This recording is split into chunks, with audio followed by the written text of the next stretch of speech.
There's a war going on in South Central.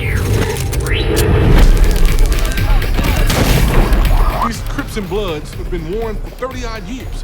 One of the longest-running wars in the history of this country. Always be someone outside that's ready to kill me because of where I live at. We go over there and kill one of them, and they come over here and kill one of us. It's like we born into it. You can't dodge, run away, and get out of this.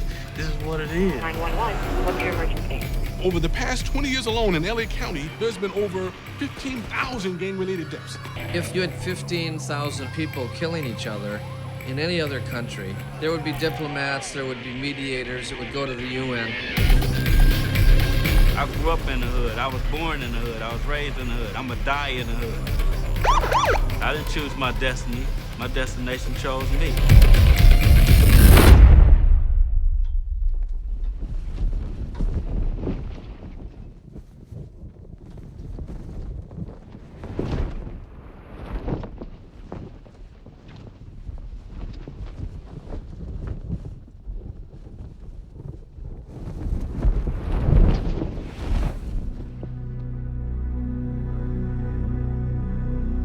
In the southern portion of the richest city and the richest state in America lays a cluster of neighborhoods. Their streets and boulevards laid out in a grid between concrete ribbons of freeway.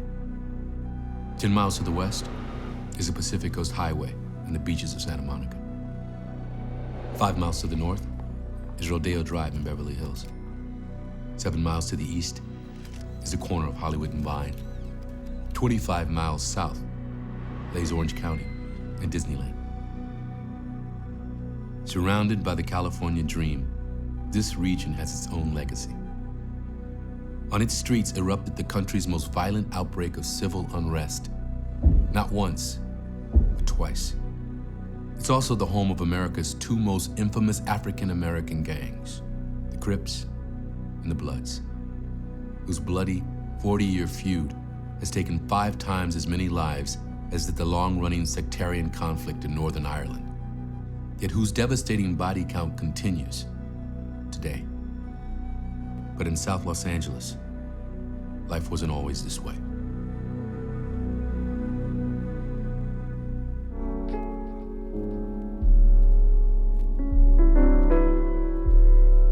One, two, 1, 2.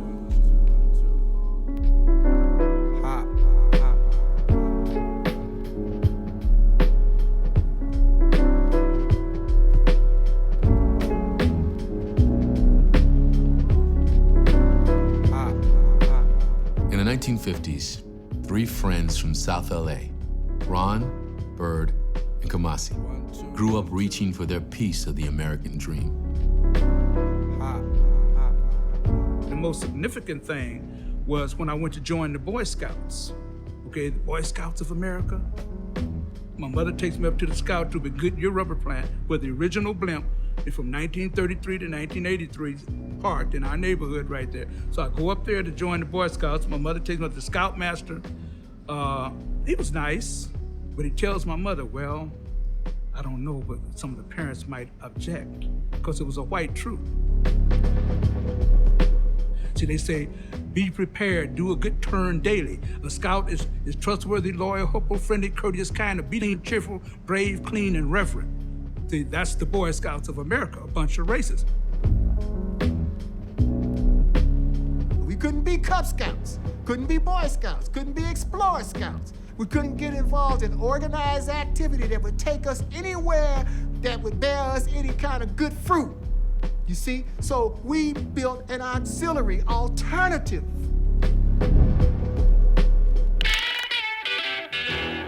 With names like the Businessmen, the Gladiators, and the Slossons, Black teenagers began forming their own street front fraternities. Our neighborhood was situated in an area where we were assigned and designated to a little small park on 62nd and Hooper called Slauson Park. That's where our name comes from.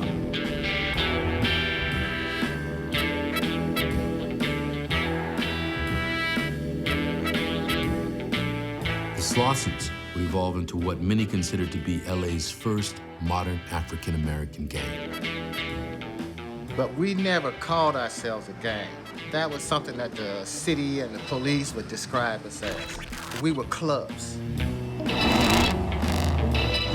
What drew me to Slauson was that they mirrored who I was. And it made one feel like one had some status, and you had an identity now, an identity that you didn't have anywhere else.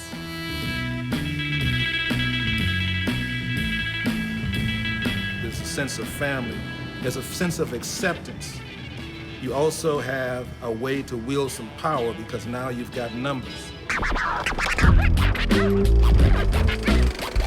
We had rivalries among ourselves, and then we had rivalries with people in other neighborhoods. Yeah, Slausons and Gladiators, or Slauson and Watts, or Slauson Compton. But our ring was on the sidewalks, and in the parks, and in the alleys. That's where our rings were. See, in those days, we'd give you an appointment for an ass whipping. Oh, you had to be there because everybody else in town knew about it. They said, Bird, how good are those things? I said, these things right here? I said, I would beat your hairline all the way back to the center of your head and whoop your sideburns off, beat all the eyebrows off your forehead. That's what we call woofing, though, you know. But yeah, I was good with my hands. And that's why they said, man, these are guns. You know, and you looking for somebody, so tell them I'm gunning for him. But it wasn't really about destroying somebody. It was just a competitive thing, you know, just competing with each other.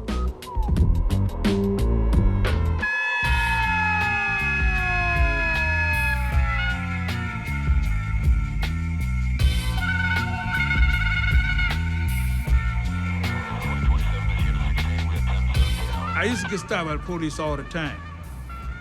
My mother always said, you know, well, what did you do this? I said, I didn't do anything. You know, see, people, including parents, could not believe that the man just stopped you all the time.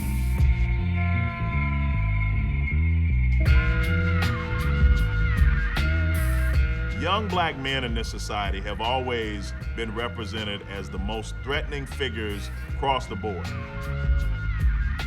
They're viewed as being people who will commit crimes. From 1950 to 1966, the Los Angeles Police Department was commanded by Chief William Parker.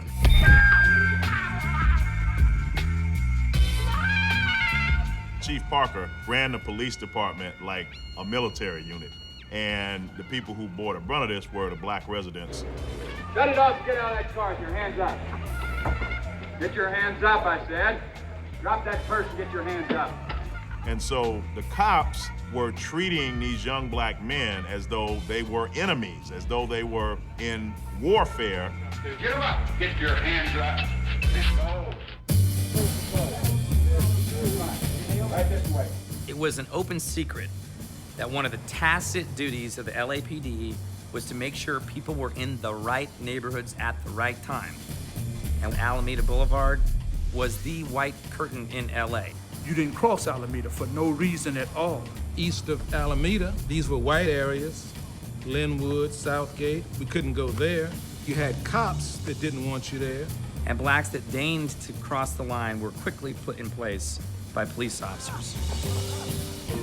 There are barriers, invisible barriers, social barriers, and their job is to reinforce that barrier.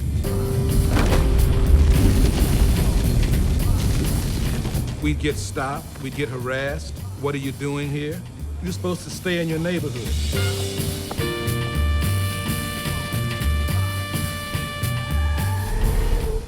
One time I was walking down the street on 77th and Central, and the man said, hey, you. I heard him, but I kept walking. He said, hey, you, and they ran on the curb, jumped out the car and said, didn't you hear us calling you? I said, I heard you say you, but my name is not you. So, you know, get up against the wall and such and so on. And they tell me I look like I've been robbing. I said, well, how does a robber look? He said, looks just like you.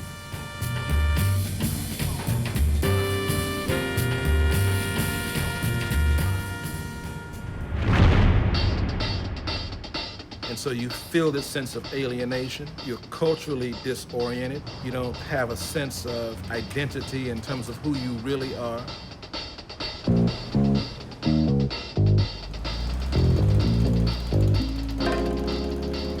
So the idea was to create not only a segregated society, but the idea that those of darker hue were inferior and should be treated as such. And after a while, you begin to internalize this, and you develop a deep-seated self-hatred because you see yourself as having almost no value.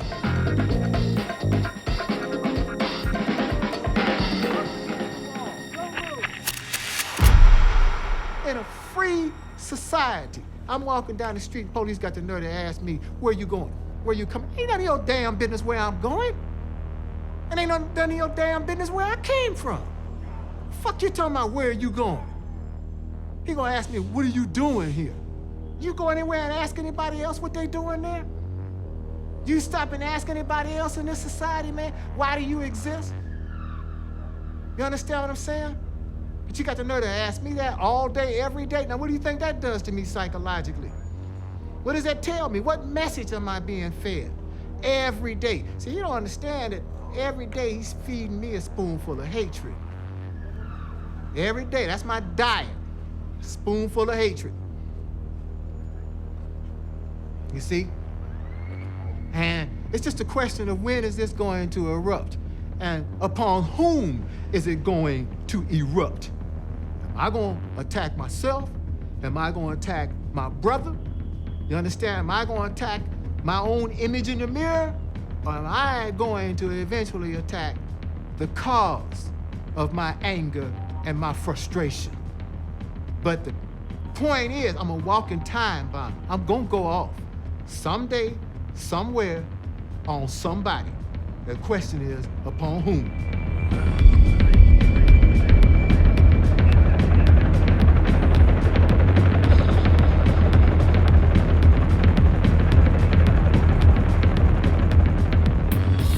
At 7 p.m. on August 11, 1965, near the corners of 116th and Avalon, 21-year-old Watts resident Marquette Fry was pulled over by the California Highway Patrol on suspicion of drunk driving.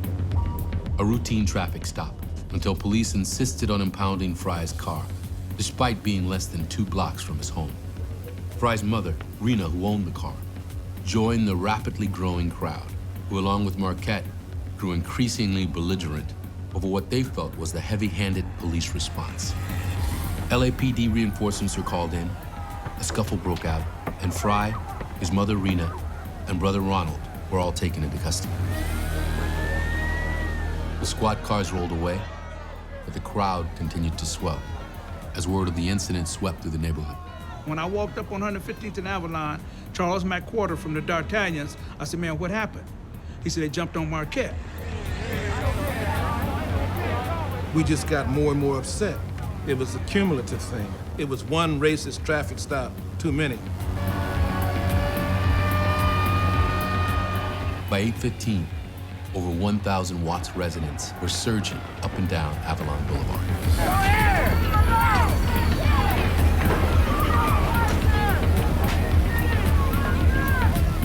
But by 1 a.m., despite 29 arrests and sporadic reports of vandalism, the situation was assessed by the LAPD as being under control. Clear the sidewalks up ahead. Please go in your homes. Please go in your homes. Thursday morning dawned tense, but relatively quiet. At 2 p.m., a meeting was called at a neighborhood rec center, assembling representatives from various community groups, elected officials, the LAPD, the media, and even Rena Fry. I think that we must stay off the streets. I think the civil rights drive in America has demonstrated that violence will never be the just end to the grievances we have. But cutting through a call for order came a voice that only the night before was raised by thousands in the street. See, and I'm gonna tell you something. Tonight is gonna be another one, whether you like it or not. Wait. Listen. We, the Negro people down here, have gotten completely fed up. Our elders felt you should bite the bullet, suck it out. We know it's wrong, that you can show that you're greater than oppression by outliving it. Show that it doesn't work, it doesn't destroy you. That in the process, we will take the beatings. Their parents are coming from places where black men are expected to step off the street and say, yes, sir, to a 12-year-old white boy. Where black men are lynched with regularity. And so from their perspective, Los Angeles looks wonderful. They're certainly aware of the flaws, but they recognize it's such an improvement. Their children, however, have a very different perspective. We come along and say, we ain't gonna take shit. You took it, and we're not.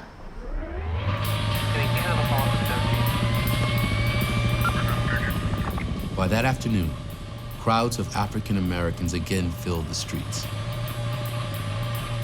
But this time facing over 200 LAPD and deputy sheriff officers. So here we are in a crowd at night on Imperial and Avalon. Things were in such disarray, and we're facing cops in the street. And they went to move the crowd back. See, so when the man moved on us, we moved toward him. And so you're looking at one another, and you're reading the eyes of people in the crowd. There's the body language that says, let's go on and do this. And then they fired some rounds in the crowd. See, all right, it's on now.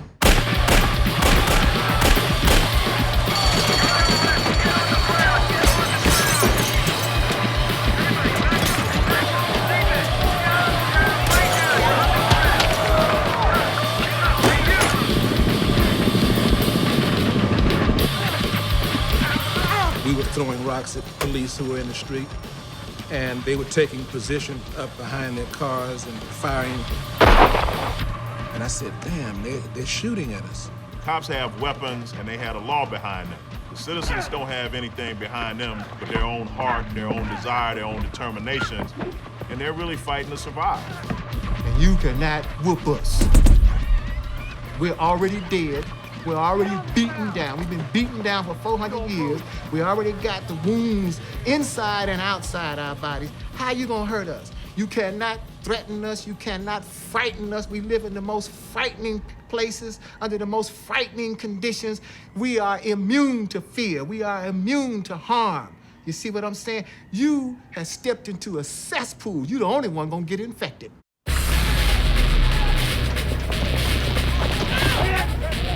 By Friday morning, additional police were called in from all points of LA to squash what authorities were now terming a full-scale riot.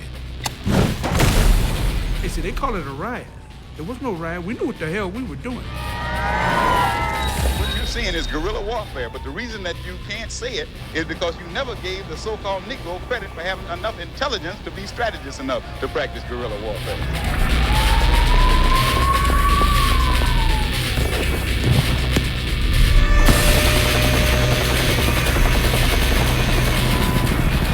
But then what happens is that it becomes a big newspaper story, which increases political pressure on the authorities to do something.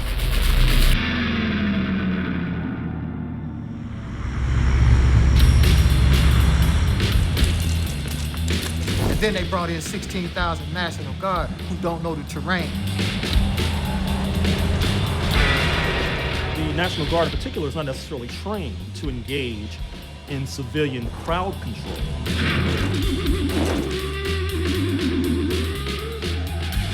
We wanted to drive them out. And so the question then is, what do we do? And we were opportunistic fighters. We didn't need stockpiles. We got dilapidated buildings. Here's a brick pile just waiting to be thrown at your ass. Here's a dilapidated building. Ain't nobody living there. You didn't fix it. You didn't remove it. Okay, it ain't nothing but a pile of bricks anyhow. That's coming at you. That whole building, brick by brick, is coming at your ass. That's what we throwing at you. The building, the bullshit, the rubble, the rubbish that we live in. That's what's coming at your ass. Those are our weapons. The filth, the funk, the shit you can't stand, that you defend, that you put a barrier between us and yourself. That's coming at you. It's coming at you. At that point, they went to the other extreme. which was the iron fist, the iron hammer. This leads to a virtual free fire zone where people could be shot for making the wrong turn at the wrong intersection. The claim by police is that these were looters that were refusing orders to halt. The autopsies clearly show that people were shot in the back. One has to really question whether or not a human life is worth a bottle of beer or a case of beer. That is to say, people were being killed for what, in retrospect, were the most trivial of offenses. Looting didn't undermine anything because we're talking about desperate people. We're talking about people who have nothing, who see no hope.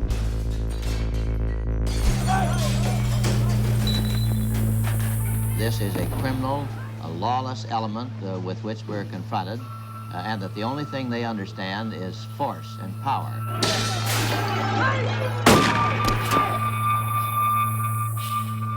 That's been the one taboo, is that black people and other oppressed people in this country are never to use violence to achieve what it is they want.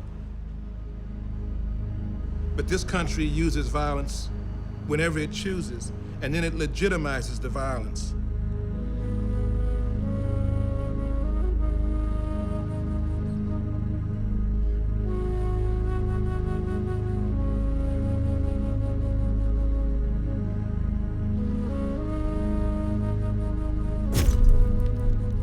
When you send me the message that my life is of no value, then how can your property, how can your society, how can your civilization, how can any of the mores or the rules or any of the monuments, how can any of that be of any value to me when all it has on the door for me is a rejection notice? I'm not allowed to look, I'm not allowed to touch, I'm not allowed to partake, I'm not allowed to participate. All my life, I was rejected before I was born. I am the most rejected. Nothing is open to me. And every time I knock on a door and get rejected, it takes a little something out of me. So how does it mean anything to me that I should try to salvage it, or I should respect it, or I should try to preserve it? It stands as a barrier before me. It was there when I was born, it will be there when I die.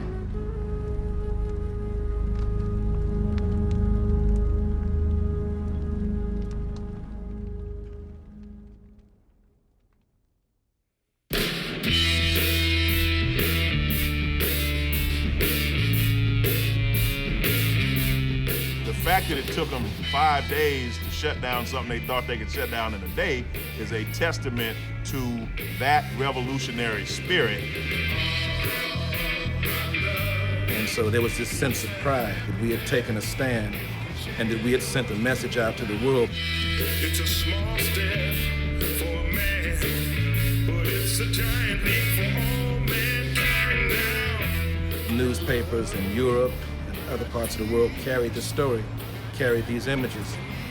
And so, in a sense, it unmasked this country, showed this country for what it really was. Prior to the 1960s, race riots as they existed were really riots of white people marauding through neighborhoods where blacks were living and attacking blacks. The riots of the 60s, Detroit, Chicago, New York, LA, these riots are completely different because they are really manifestations of black anger, black hostility. And that's very new.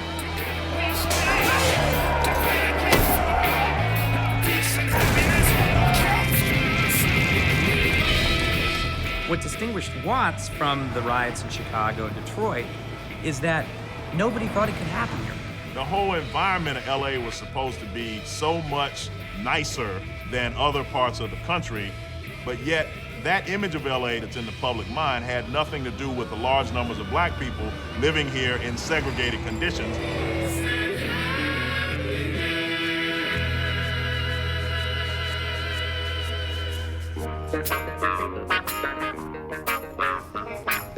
The other thing that the rebellion represented for us was it helped accelerate our consciousness from 65 until about 71. Gang activity in LA was at an all-time low because so many young people with joining organizations like the Student Nonviolent Coordinating Committee, like the Panther Party.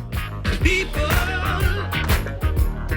keep on learning. This growing Black Pride movement saw the development of dynamic African American organizations committed to instigating change from within.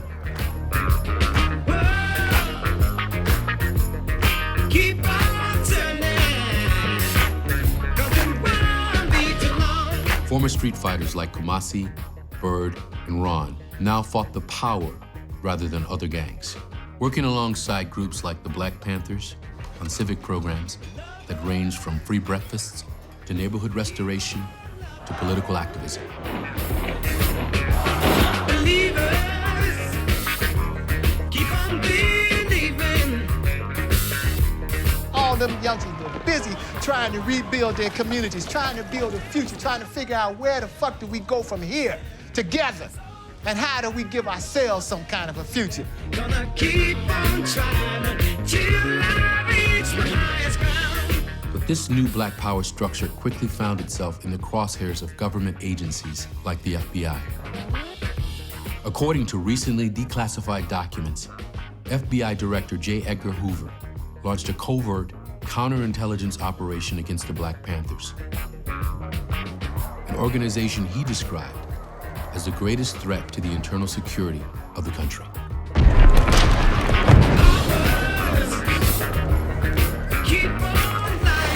They turned around and squashed those movements.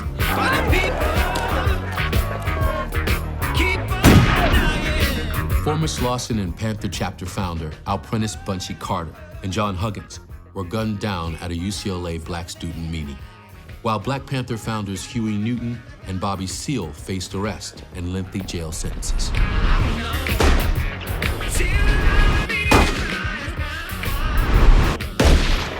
Within a few short years, many of America's most influential, iconic Black leaders had either been incarcerated or assassinated.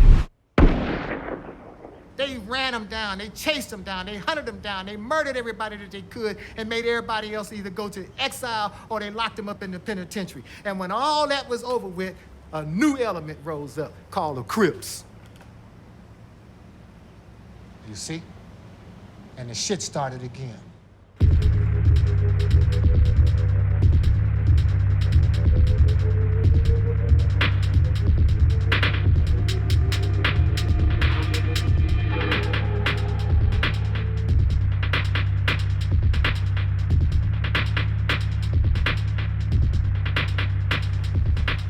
The original Crips came out of our neighborhood. They were the children we passed by every day and paid no attention to, but they watched us. We had the generation our parents came from, and we had the great personalities of their generation to connect with. We had something to attach ourselves to. They didn't. They were born in a state of suspended animation. They were totally disconnected and disenfranchised. They're like a planet out of orbit.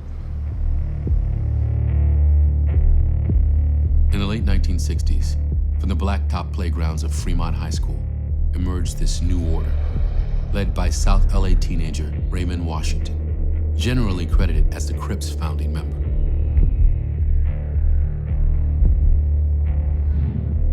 In response, a number of rival gangs formed an alliance, calling themselves Bloods, a moniker adopted by African-American soldiers serving in Vietnam. With the opposing armies now in place, battle flags were raised, blue for Crips and red for Bloods. Yet exactly which set our neighborhood true first blood and why may never be known. Much of the first-hand knowledge has been taken to the grave by gang leaders like Raymond Washington, who was shot and killed on the corner of 64th and San Pedro. Guys don't fight anymore. They don't use the. We used to fight, but they don't do that anymore. Guns. All about shooting, taking them out. Part of the mechanics of oppressing people is to pervert them to the extent that they become the instruments of their own oppression.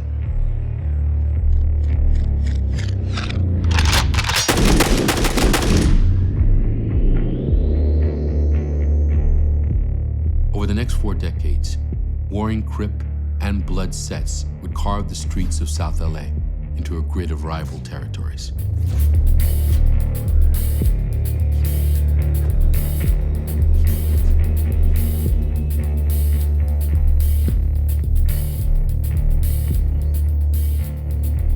Today, these fractured communities are home to 5 generations of urban soldiers.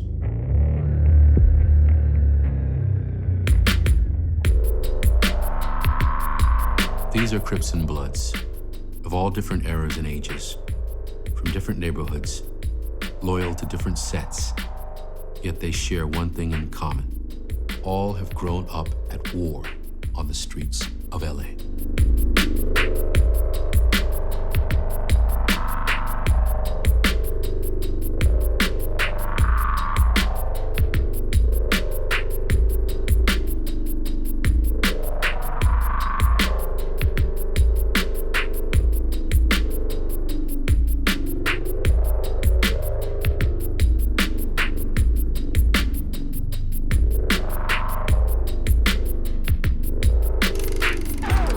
Where I'm from, fuck you. That's just how it is, where we come from. That's just the whole motto, kill or be killed.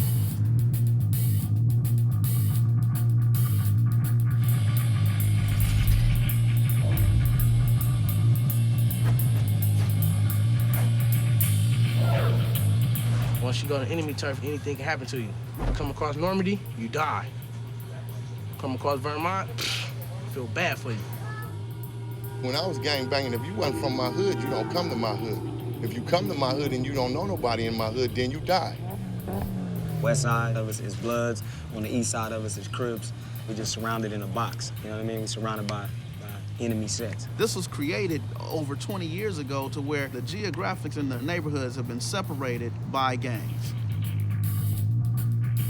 Certain streets, certain alleys, certain stores, certain schools, certain parks were claimed as turfs. You can't go to this gas station, put some gas in your car. You can't go to that Burger King over there because you're in the wrong neighborhood.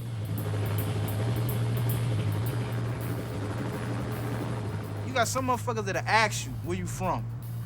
And you could tell them, you know, I ain't from nowhere, homie, you know what I'm saying? But you got some motherfuckers that won't ask you shit, just blow your head off just because where you at. I done been jammed up, guns all in my face, where you from? I had to tell them, you know what I mean? Told them where I was from, the guns come down, and I'm out of the situation. I wish I can just go and just be wherever I want to chill with, man. There's other girls and other projects, man, I just want to go through and just see, man. You feel what I'm saying? My little young hotties, man. I can't even go there and see my young hotties. On everything, I can't, man. You can't do it.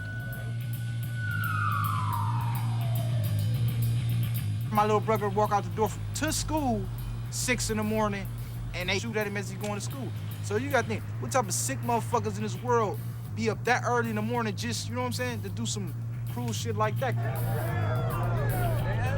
We've been burying one of our friends, one of our comrades, and we've had shootouts at the funeral where another one of our homeboys gets killed at the funeral. You dig?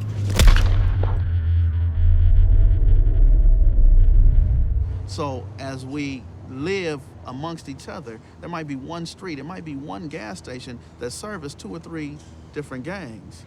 Well, when I get to the gas station, I have to find out what are your intentions with me while I'm pumping gas. So I cannot turn my back and allow you to shoot me or hit me in the back of the head. I have to look you in your eyes and see your intentions. And when I look you in your eyes, I'm looking to see if you're a wolf. If you're a wolf and I'm a wolf, then we need to come to some sort of agreement so we can both get out of here peacefully. And if you're a pork chop, I'm happy. Let me go on and get my gas, pork chop. I appreciate you being here. When I was in the communities talking to guys in the gangs in Watts and Compton and Inglewood, that so many of these, particularly the younger guys, had never seen the Pacific Ocean. In a gang-infested community, there are situations where people will not leave a given 10-block radius for years. Put it like this, man. For those that don't go nowhere, they got a fucked up attitude about a lot of shit. Why? Because they don't know nothing else. And he's been taught, man, that if you ain't quick, you dead. It's what they call slipping. Don't get caught slipping. Slipping means relaxing, being off guard, not on point, not always hostile, hard, ready to do and die, and be the one who does instead of the one who dies.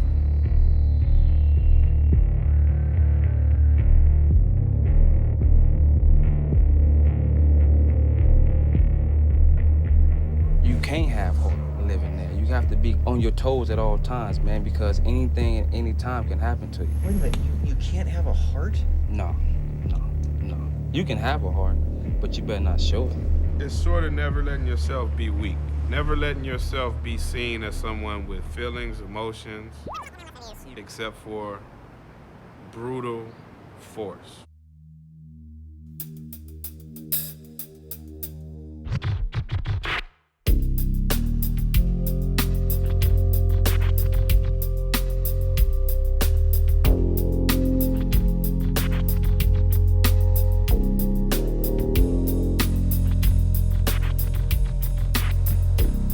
Ghetto, you will be taken advantage of. You will be targeted. Sharks will just eat you up. So out here in the concrete jungle, you got to be respected as a man.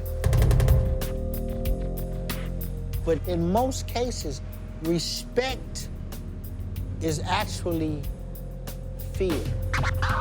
You better respect me. No, you better fear me. You want to have that hard look. Everything is hard. You want to be in that right state of mind. If you're feeling good about your dress code, you're going to represent to the fullest. About your dress code, your state of mind. If you're feeling good about your dress code. You don't want to dress like no sucker. Not out in the world, not in the game. State of mind, state of mind, state of mind, state of mind, state of mind, state of mind, state of mind. And that's all we know, man. It's looking good. Feeling good about your dress code, your dress code, your dress code. And do whatever it takes to look good. Feeling good about your dress I was on book tour. 2 guys were with me in San Francisco to be interviewed. I knocked on the door of their hotel room and they said, come in. And here are 2 of the most hardcore gang members. And one of them has got his ironing board out and he's got his traveling iron. He's ironing his clothes. It's the look, man, you know. We just get some starch and we iron our shit. It was like fashion. To make your pants stand up in the corner with nobody in them. What about that? You know what I mean?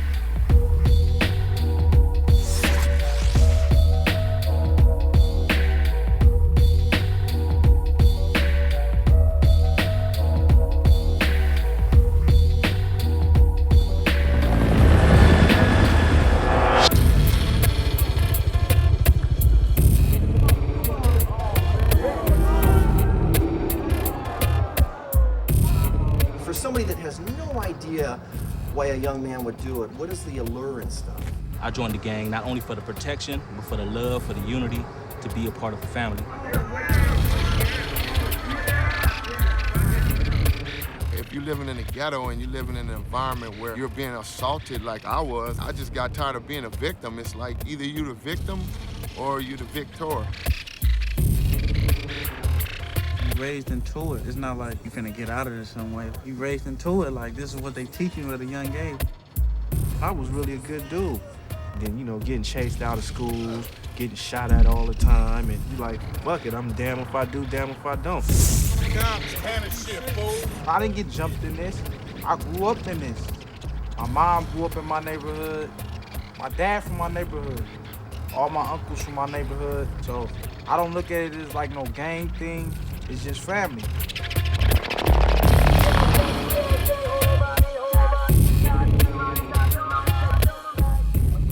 Looking up to all my big homies and shit, they look down on me and bless me, you know? They give me what I need.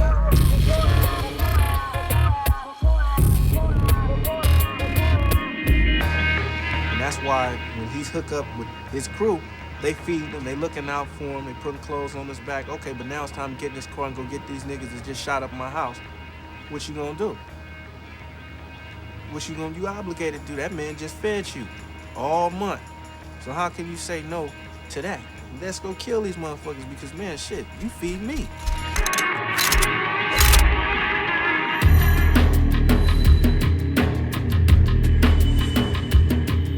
How old were you when you first got a gun? My first gun, I was like 10. I probably was about 12. Man, I got my first gun when I was 13 years old. We got guns just to go to school, you know? If you don't have one, you gotta be around somebody that got one. I carry 2 or 3 guns, because if I run out of one, I have another one. I got a backup. The AK-47, the Uzi, the Mag-10, you got big guns. You ain't got 22s, 38s no more. These cats putting out 9mm with 16 bullets in them. Come on, man, how you gonna survive that gunshot? My generation was the last that fought. After my generation, it was gunplay. There was no such thing as fight. The kids today came right in the game with guns. That's why so many murders.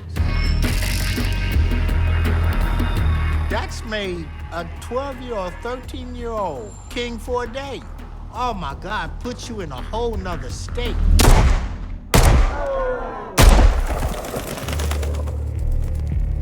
Just the sound within itself said that you cleared the block. Bow, bow, bow. You cleared the block. People close their windows, shut their doors, car alarms go off, the dogs and cats run, ain't no rats. I mean, you cleared the block.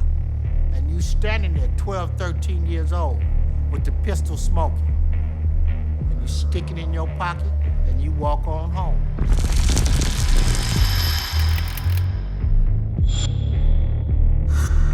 I think it's very hard to use a gun against another individual or a human being, but once you block that part of your mind out, it becomes very easy.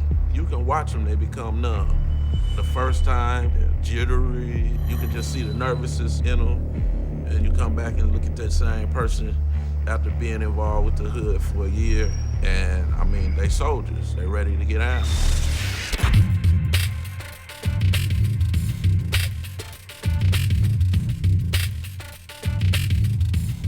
These wars go farther back than most of these kids been around.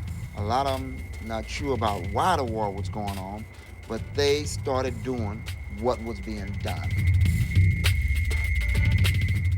Don't nobody like us. But that's even before our time, before I was born. It been like that. So I just grew up into making more enemies. We at war with a lot of people right now. But being who I am and the shit that I've been through, I got a lot of love for being a real motherfucker out here. And that has saved my life many times, you know what I'm saying? But at the same time, it's another generation that don't know me and feel like they can get a stripe if they get rid of me. You see me, you give me a pass. I see you, I might give you a pass. Depends on how I feel. Don't give me a pass, then you already know what time it is next time you see me. The game is to hunt your enemy, and whatever they do, you counterattack. They write on the wall, you write on the wall. They beat up somebody, you beat up somebody. They shoot somebody, you shoot somebody. They come over here and shoot one of us, we go over there and shoot like 3 or 4 of them. Then it became a dog-eat-dog war. When one of your loved ones get killed, then what you expect to do? You gotta retaliate because your heart is broken, not theirs. You know what I'm saying? You in tears at the funeral, not them. So now you gotta make them feel where you feel. And this is a vicious cycle. It just goes over and over and over again.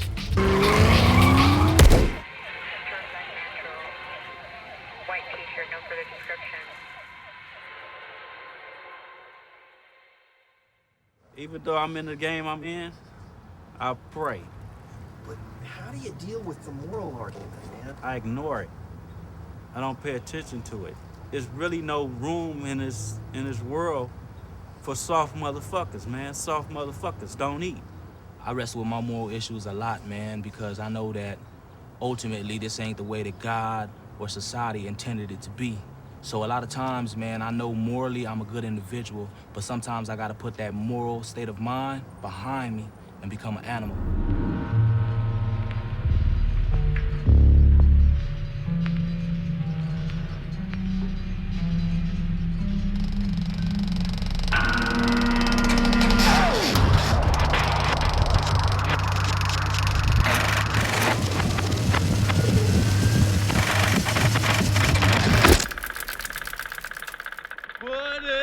Train that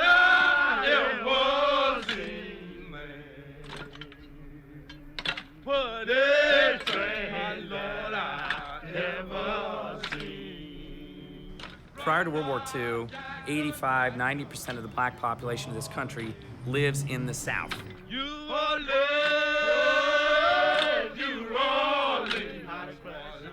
Black people had primarily lived in the South because of slavery, and the South was a rural, agrarian, a farm economy.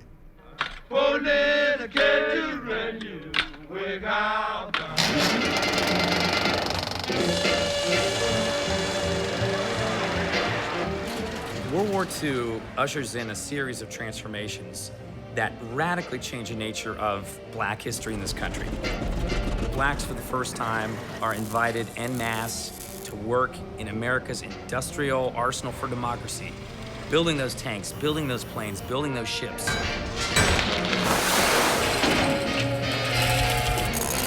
Between 1940s and 1970s, you see over 4 million African Americans leave the South in ways that had never occurred before. Head for New York, head for Chicago, head for Los Angeles. For the first time, they were integrated into the American work economy. They were earning enough to be lower middle class homeowners in LA and to establish, if not exactly, a very close similarity to the American dream.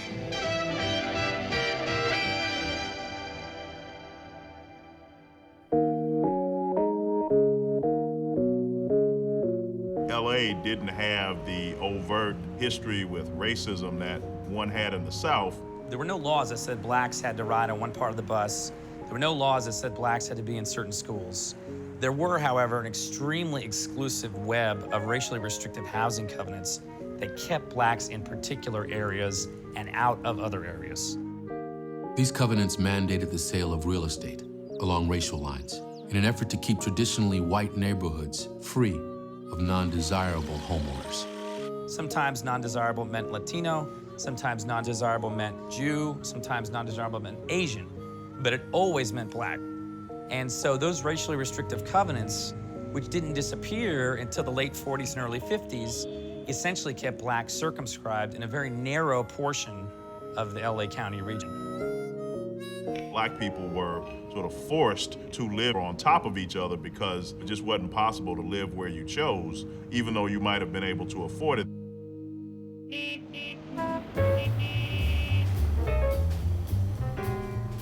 South LA residents responded by transforming their allotted territory into a thriving cultural hub, with Central Avenue developing into a sort of Harlem West.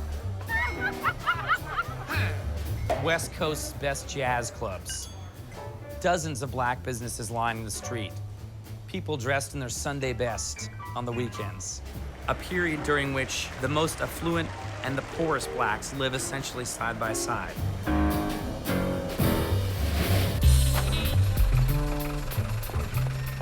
And then, with World War II's end, LA's wartime economy adapted itself to a booming automotive industry with major corporations like GM, Chrysler, Ford, Goodyear, and Firestone, all establishing factories in South Los Angeles.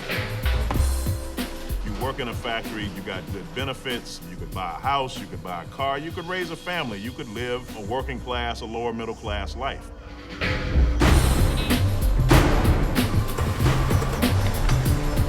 It was a moment of unprecedented black prosperity in which the trajectory of black America was on the rise. People were getting jobs, people were buying homes, people were buying cars, sending their kids to colleges. It was a moment of real optimism.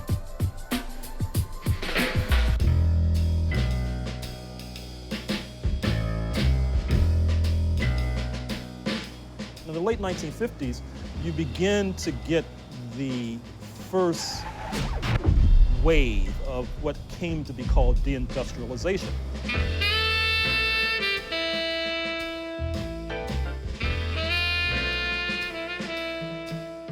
The American economy is changing. We're moving from an industrial economy to an economy based on service, based on information, rooted in technology. That is, it's high-skilled, high-wage, high training on one hand, very low-skilled sweatshop labor on the other hand. Blacks find that their skills don't fit into either of those demands. They don't have the education or the skill or the training because of historic discrimination to work in aerospace. On the other hand, they don't feel any desire or need to go into the low-skilled service sector jobs like hotel cleaning, like sweatshop work in downtown LA, because they don't perceive that as jobs that American citizens should have. We're not talking about people who had careers. We're talking about people who had jobs.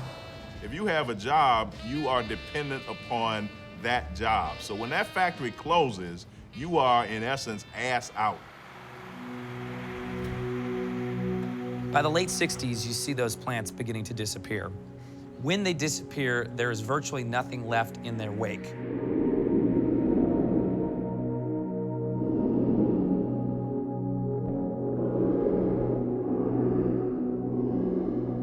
And so it leaves a gaping hole in the economy of that region with consequences that are just enormous.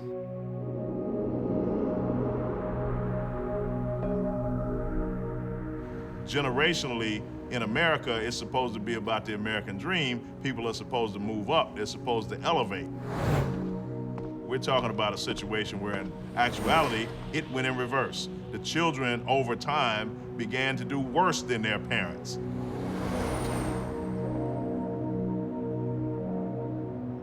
In 1975, the Los Angeles Times sent reporters into the streets to assess progress in the city's black communities, 10 years after the Watts Rebellion.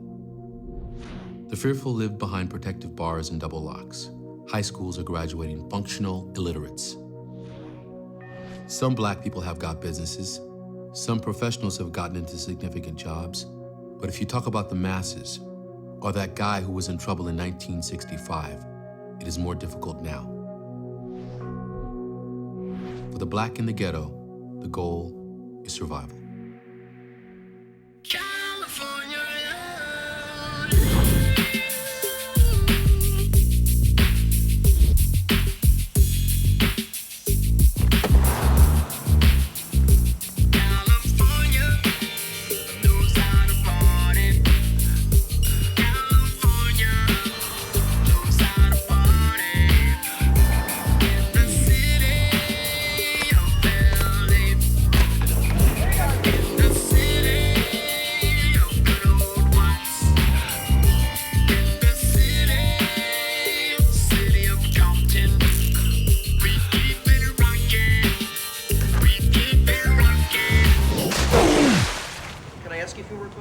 Yes, definitely. Hold on, let's just let this, I don't want to lose what you say.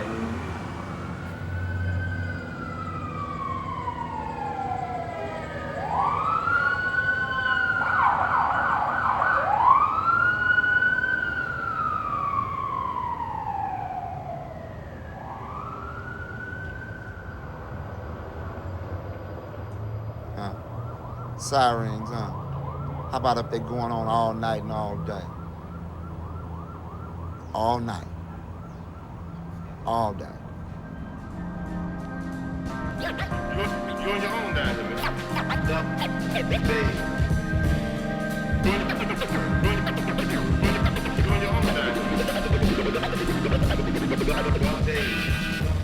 Got a Hurricane Katrina going on right here, been going on. Gang of refugees, if you want to call them that, we displaced like a motherfucker.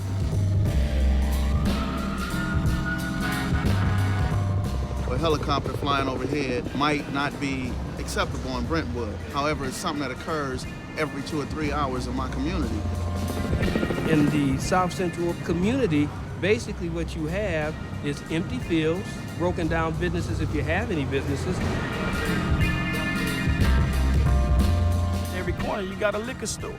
You got all the different things that help make you less stable.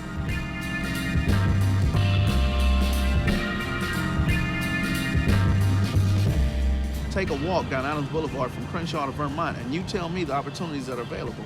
Low-income housing, 5 or 6 churches, gang violence, crack.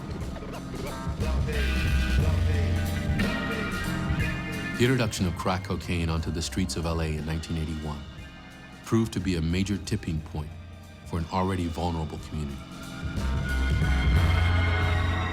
when cocaine came into our area, it broke up a lot of homes. You know, a lot of people just thought crack was the way out, you know, without even thinking about their kids, you know what I'm saying? That would broke a lot of homes up. If that crack would never came, you probably still have nice little homes and nice little families, you know? But when that came, that like tore everything apart. Let me ask you, man, did you have a conventional childhood? Hell no, dysfunctional ass family. Can you tell me about it? Fucked up. Father? See, out of here. He been gone since '93. I was raised without a daddy, basically. So I had to be a man on my own. Take care of my mom and shit, my G-moms. My family, my little brothers and sisters, so I had to do this shit by myself. How do you advise your little brothers and sisters? Do what you do. What else can I tell them? Look at me.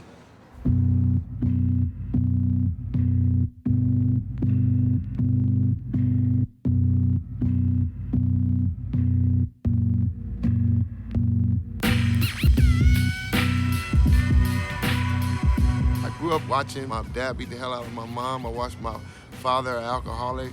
And I smoked PCP with my mother. You know what I mean? I grew up on drugs, man. I mean, you know, I got kicked out of 10th grade for selling weed for my mom. My mom was on drugs, you know what I'm saying? Now she cool, you know, but back when I was younger, my dad, he in the federal penitentiary, 12 years, you know. I grew up in a house where my grandmama, my uncle, everybody was selling drugs. You know what I'm saying? I grew up to where when the police raided, they handed me drugs to hide and all this sort of stuff. I grew up in a home where my mother worked 2 jobs but had 3 boys. So you can imagine we were unsupervised, so I found my supervision outside of the home. She was too busy making a living than to love me. Even though she tried and did the best that she could, it was not enough. I can say that my whole life, I was trying to figure out why my mother didn't love me, or why my mother didn't show me love. If she could say it, she couldn't show it, meaning that she never once gave me a hug or a kiss. It'd be $20, because she would have to go somewhere. But all the while, I saw her chasing other men, other people, and giving them the love I thought I should have. It made me act out. It made me resent her in a certain way. Only because I could have resented my dad, but he never showed me the negative imagery. He just was gone. So all I had was a thought of who he was and who am I?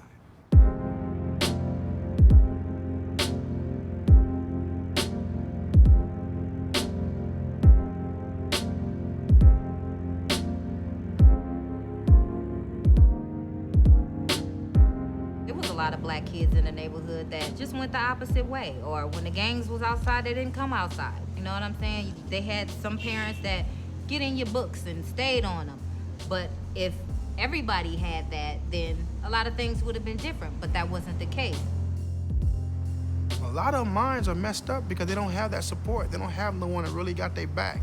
They don't really have no one who understands them. You got the homies down the alley drinking some 8-ball and they tell you you are something, we love you and you can be a part of this, then where you gonna go?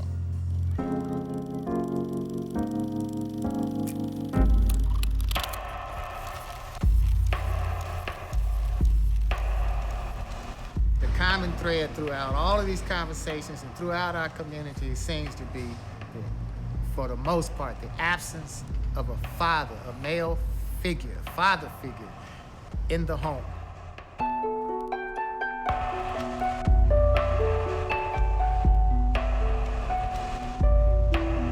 I wasn't taught at all about manhood. I was raised by my great-grandmother, my grandmother, and my mother.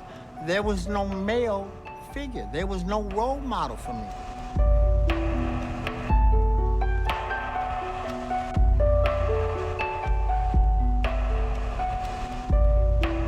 So if you come up in a home when there is no male influence, there's no strong male influence, then everything is gonna be out of whack. The people that taught me wrong. Taught me how to be hard. Taught me how it was about being tough. You gonna teach me how to be a man by just fighting. Tell me fight somebody or go shoot somebody. That's the way they taught me being a man.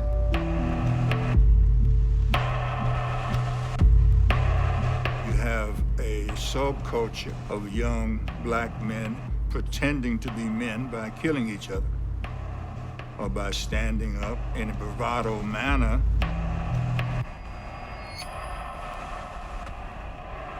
But they're misguided.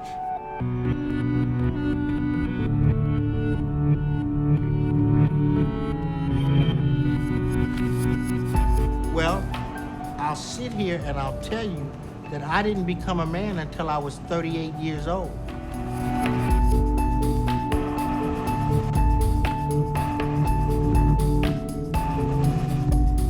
Because I had to hold the hand of a man. It was just that simple. A man had to stoop low enough to take me out of the gutter and say, hey, this is the way to go. This is what you do. This is how it's done.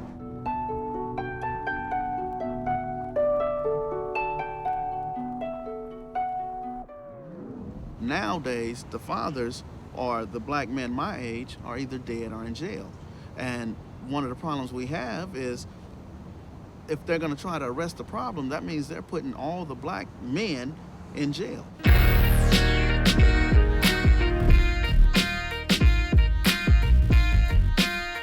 A 2003 Bureau of Justice report reveals that 28% of African American men, more than 1 in 4, will be jailed or sent to prison in their lifetime. We have engaged in this country in an absolutely historically unprecedented experiment in mass imprisonment. We now have an imprisonment rate that is 6 to 7 times higher than it has ever been before in our history. It's a hustle called capitalism. Got my niggas in prison or stuck in the system, yeah. And in 2007, California's governor announced plans to spend $7.4 billion to build 40,000 new prison beds. I'm from a place where the fucking Terminator is the governor. If you look at the population of the people in the penitentiary, particularly from the 1980s going forward, black men are disproportionately represented. That's the new cotton field right there, the pen. Concrete slave ships never move. Where niggas like us get used like a mule. Don't let them catch you, arrest you, strip and undress you, throw you in a cesspool. What this means is we are breaking up even the possibility of there being intact families with a mother and a father present, raising a child together. The nigga track. Because we are sending the men off to prison at unprecedented rates, usually for nonviolent offenses. The ghetto is a nigga trap, take the cheese. Soon as you do it, here come the police. Invented and designed for us to fail. Where you gon' end up, dead or in jail? The ghetto is Even with time served, many of those determined to start a new life find little freedom in their release. I go to get a job, I'm working for Xerox, and I lied on the application, and they found out I was on parole, and I lost my job. I used to be jealous of my wife going to work every day. This is my wife. A woman that stood by me, grew up with me, been with me ever since we was kids. And she would go out the house and go to work, and I would be mad at her because she could go to work and I couldn't go. I would be mad because she's paying the bills and I couldn't pay the bills. Man, I felt like, man, we over here, man, we locked in a box, man. No matter what we do, we get a record, you're not getting nothing. I just got the pen. They don't hire me because I'm a parolee. So what I'm gonna do? Just sit out here and be broke? Stop it. Either I'm gonna sell some weed, some dope, some crystals, some heroin, or I'm finna rob. To make ends meet. That's the bottom line. I'm not finna see my nephew, my son, my mama, or nobody starve because these motherfuckers won't give me no job, so I gotta do what I know how to do. There's never no cycle to get us out of this. There's just a cycle to get us back into it. So of course people are going to behave in ways that are antisocial if we don't let them behave in pro-social ways.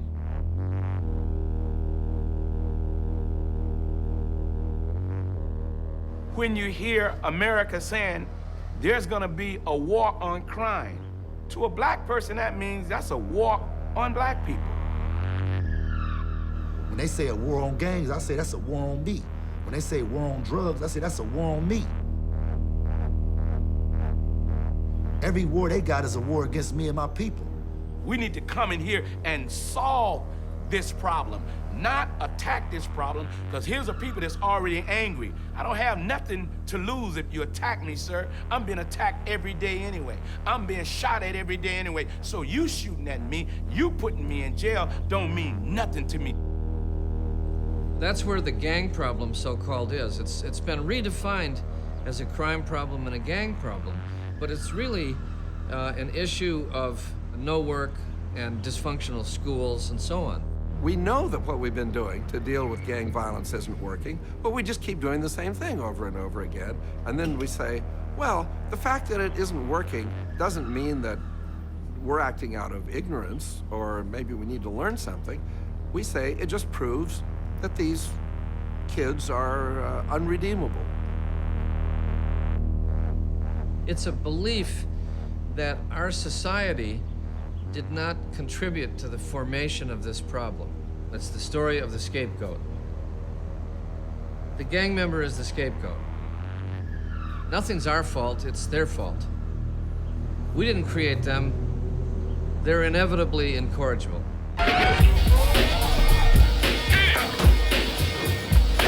This continuing atmosphere of denial virtually guaranteed that history would repeat itself.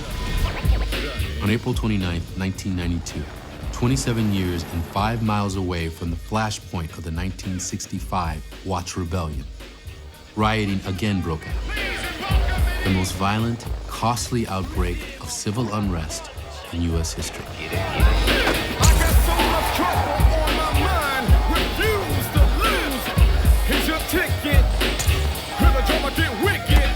The explosion of angry protests was touched off by the outcome of the controversial Rodney King LAPD police brutality trial. The message to the community is that the system does not deliver justice. It does not work for us. So we have to find our justice in the streets.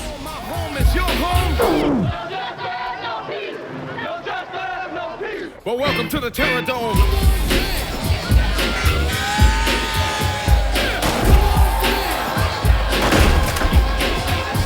But unlike the '65 rebellion, which was primarily contained to Watts, the flames of '92 burned their way to the very doorstep of bordering affluent communities.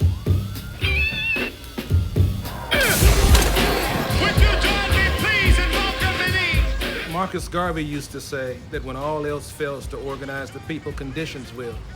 And therefore, in 1992, the reasons all clustered together. And it happened again.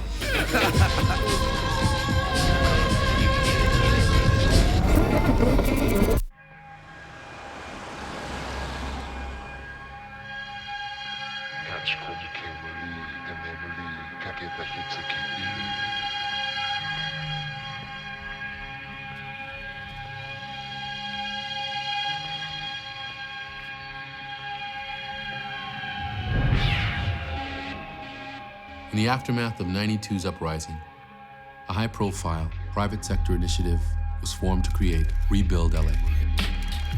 The $6 billion investment program defined its goals as long-term, systemic change and promised to create 74,000 new jobs within the riot zone over the next 5 years. At the same time, a tentative truce between several Crip and Blood sets helped establish a tone of optimism for South LA's war-weary community. But just 1 year later, with many South LA neighborhoods still in ruin, Rebuild LA quietly closed its doors. A young generation of kids heard about this promise. They momentarily got their hopes up. They committed to this peace treaty, and instead they learned that it was just another fork-tongued promise of the man.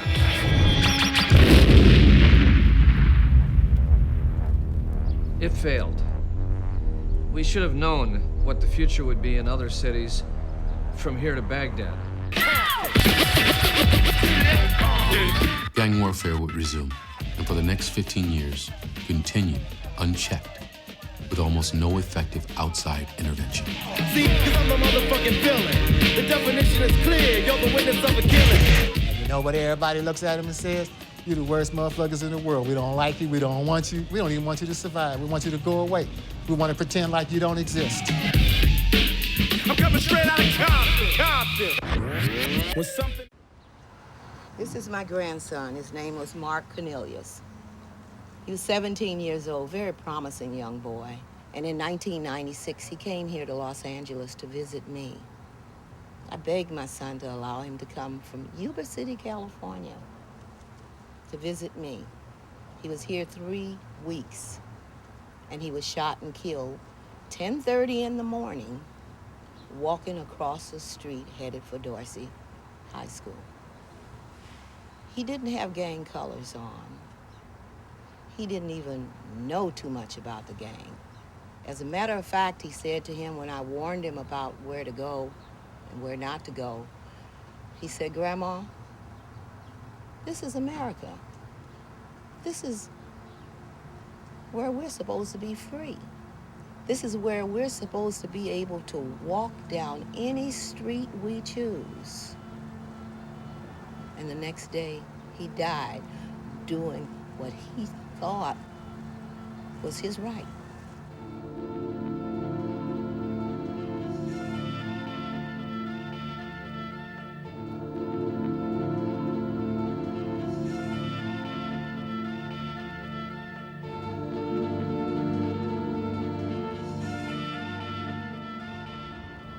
Death is a way of life now in our communities.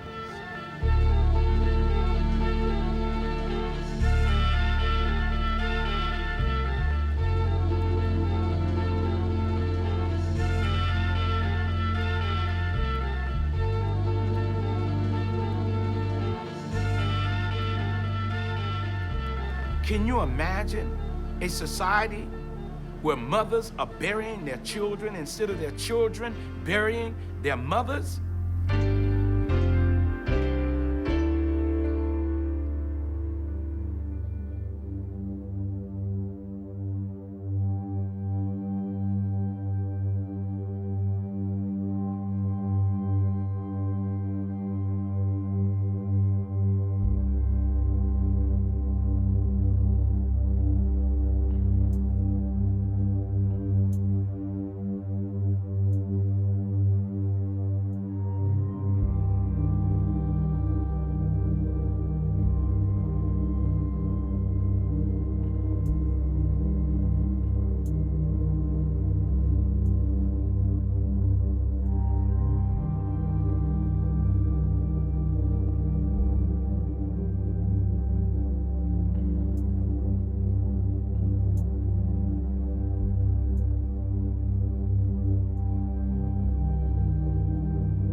I have to cry in order to keep going.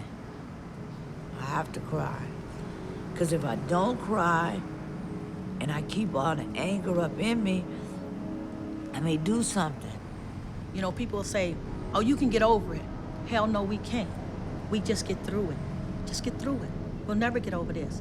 You didn't take my dog, you didn't foreclose on my house, you know, you didn't, you know, repossess my car. My son was murdered. He just didn't die, he was murdered.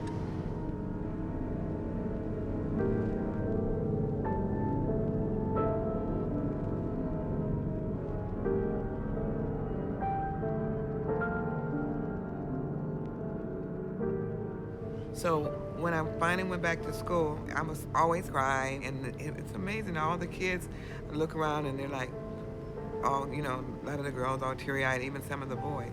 And then I would ask them, how many of you guys know somebody, an uncle, a father, a friend, a schoolmate who was murdered? And when I asked that question and 3/4 of the class raised their hand, I just broke down in tears.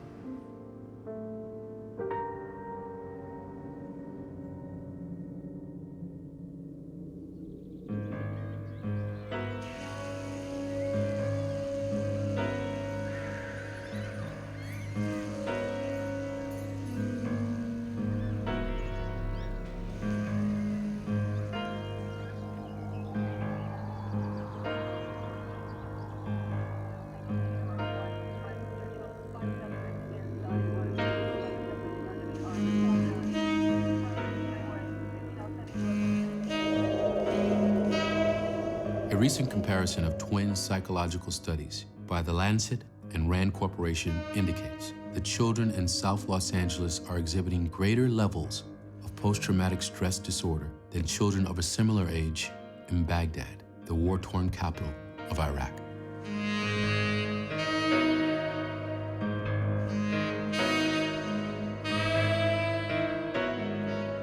And if they don't get resources for these youngsters, what's gonna happen? You got another group of angry children, another group of killers.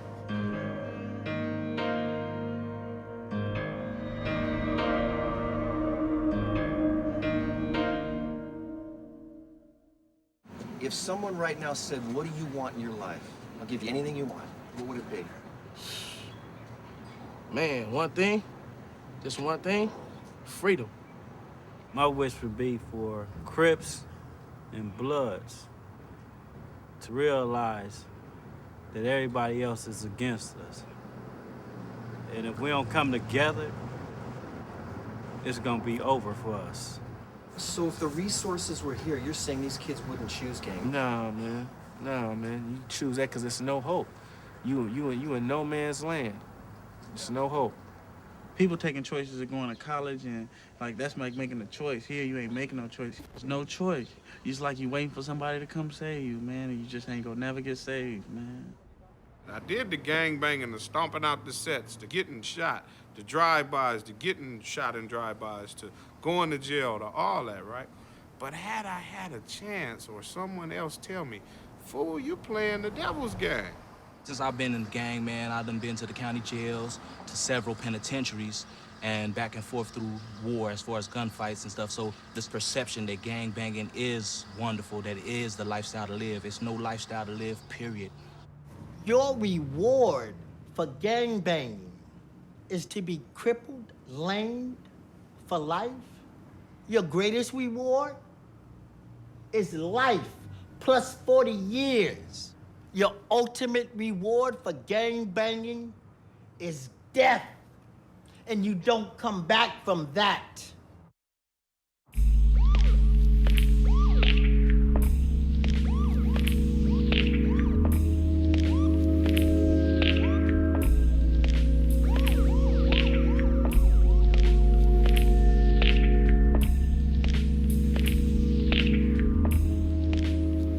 Today, the streets of South LA have given rise to a new sort of gang, determined to fight not simply for turf or colors, but for the lives of the next generation.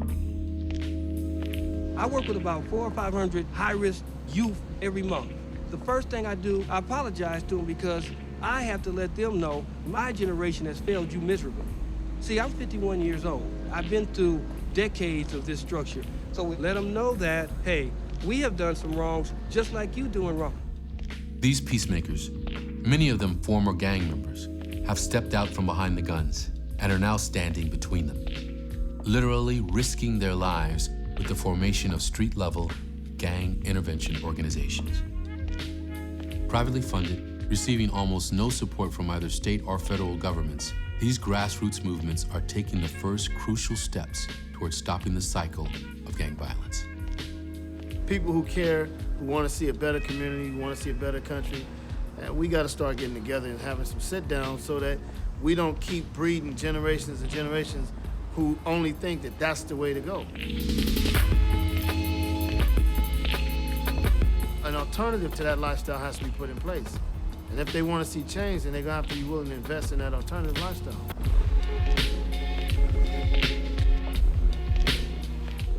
One thing my son told me one day was, Daddy, I said, what's up? He said, I know how you get your money. I said, how I get my money, son? He said, them dirty people come up, you give them that white stuff and they give you money. I said, is that right? So he took off and rode off on his bike, and I sat there thinking and wondering, damn, my son really out here watching me doing what I do. So if I still continue on robbing, whatever it is, he's gonna do the same thing. Right then, I made a choice in my life. Whether I was gonna stick by them or stick by us. Us is meaning me and my neighborhood, my gang. Them meaning my kids. So I chose to stick with them. Turned around a little bit. Now I'm a coach, role model, proud parent, and I'm living. I'm the one who prevented my own self from going to different areas. I prevented it because of my mentality and because of what I did, how I dressed, how I carried myself. If I went into an area and I'm dressed in all red, I'm looking for problems. And I would be looking for problems. I'd be looking for the guys in blue. I'd be looking for the guys that look at me. And when they looked at me, now I'm ready to deal with this problem. I'm ready to show my anger. I'm ready to show my ignorance, that I can get just as stupid as you. But when I stopped that mentality, when I started dressing differently, well, I started thinking differently. I've increased my freedom to where I would go anywhere.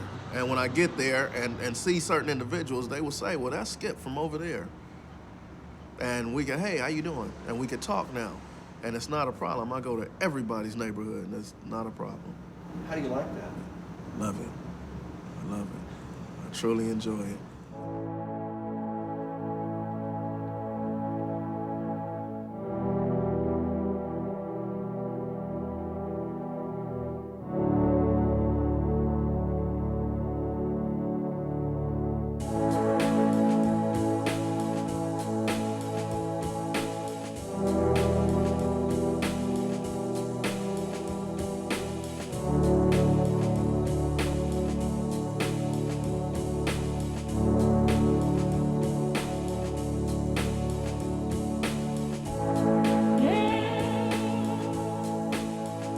A democracy. We have the resources. We're the richest country on earth. It is absolutely outrageous. It is inexcusable that we have failed to meet the most elementary tests of what it means to be fellow citizens and build a community.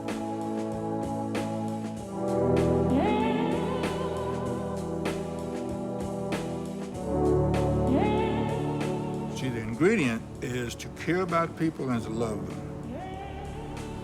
That's the ingredient, across the board. And to understand that they are human. They're not gang members, they're human beings.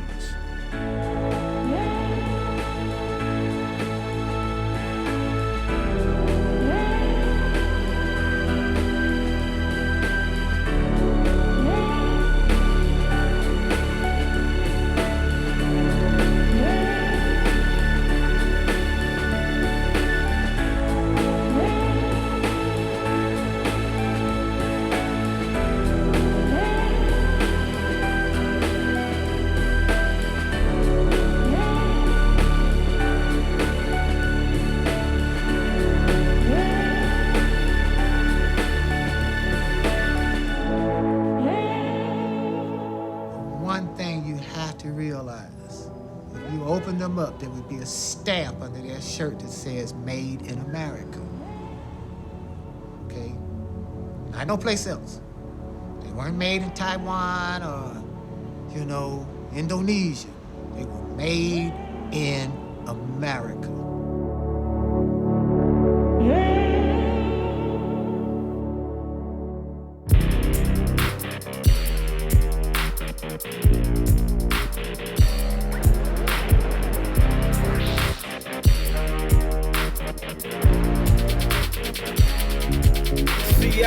Manufactured and packaged, an American bastard. Tragic born in the rapture, story classic with blasting. Cadillacing with smashing, mama stashing that cash in. Hustling, that's what was happening. 82 it was macking, but rolling back then we had it. Coca up in that plastic. Mammy rock tricks like magic. Pappy disappeared, can you imagine? If I seen him today, walk past him. Wouldn't know him from Adam, Adam from Adam, Adam, Adam from Adam, Adam. Yep. I'm from a dysfunctional familia, cause the mentality in my community, man, I kill you. But I hope it's homie, I feel you. I was raised up on welfare, embarrassed, spending food stamps in the store, even when the clerks there ain't shit for free. Food banks and government cheese, the county funded dope fees. At every age, double OD, pay attention closely. Crack was the commodity, a classic USA biography. I was just a child that honestly see.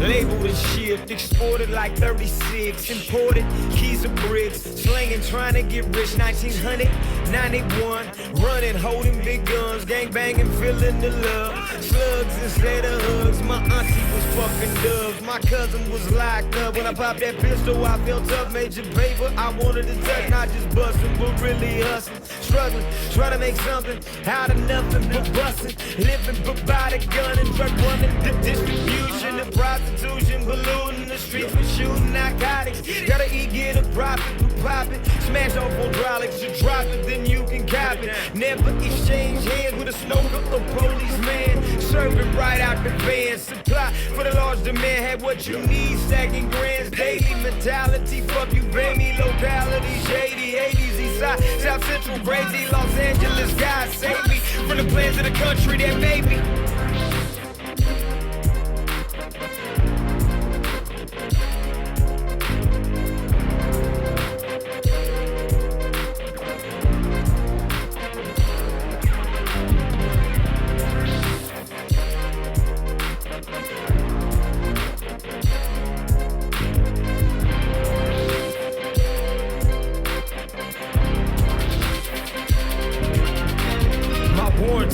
Guaranteed for my full life expectancy. Past 21 ain't expecting me. Rather 3 strike and sentence me to slavery. Modern day USA, even after the CIA gave us the cane and then they taught us how to slang. We just children of the game, following our forefathers' name. We all trapped in a fallen brain, trying to survive and escape the pain. Nowadays they scavenge your vein, trying to survive the whirlwind. God, don't take no more of my friends and speak the truth. It's the truth daily in these LA streets between Crips and Bloods, essays and blacks. Just something you gotta seek. The conscience of the mark of the beast. They wanna be born, told me. With a chip revolution in these streets, calling us terrorists. Don't you read or watch the news on TV? It's war.